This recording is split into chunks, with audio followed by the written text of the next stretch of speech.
အသင်းကြီးတောင်မရောက်သေးပေမဲ့စံညင်မှတ်တမ်းတစ်ကိုရေးထိုးလိုက်တဲ့ JJ Gabriel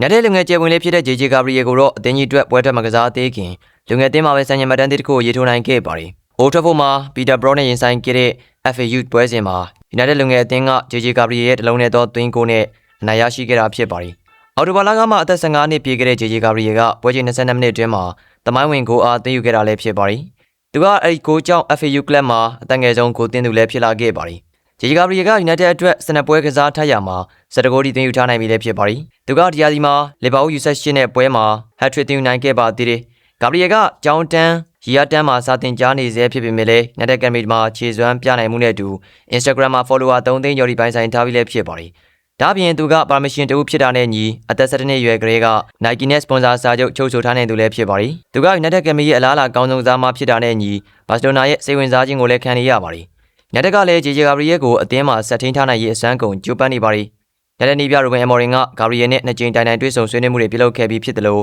ယခုရာသီမှာပထမအသင်းနဲ့အတူ2ကြိမ်တိုင်တိုင်လေ့ကျင့်ခန်းဆင်းခွင့်ပေးထားပြီလည်းဖြစ်ပါတယ်။သူက Everton ကိုရှုံးနိမ့်ခဲ့တဲ့ပွဲစဉ်မှာ United Director Box မှကြည့်ရှုခွင့်ရရှိခဲ့ပါတယ်။မနေ့ညကပွဲမှာတော့သူကကစားမဘွားတစ်လျှောက်ပထမဆုံးအကြိမ်ဖြစ် Old Trafford ကွင်းမှာကစားခဲ့ရမှာ FA Youth Cup သမိုင်းမှာအသက်ငယ်ဆုံးဂိုးသွင်းရှင်ဖြစ်စေမဲ့ဂိုးကိုသွင်းယူခဲ့ပြီးတော့သမိုင်းတွင်စေမဲ့ဂိုးကိုသွင်းယူလာခဲ့တာလည်းဖြစ်ပါတယ်။ကြည့်ရှုပေးခဲ့တာအားလုံးကိုကျေးဇူးတင်ပါတယ်။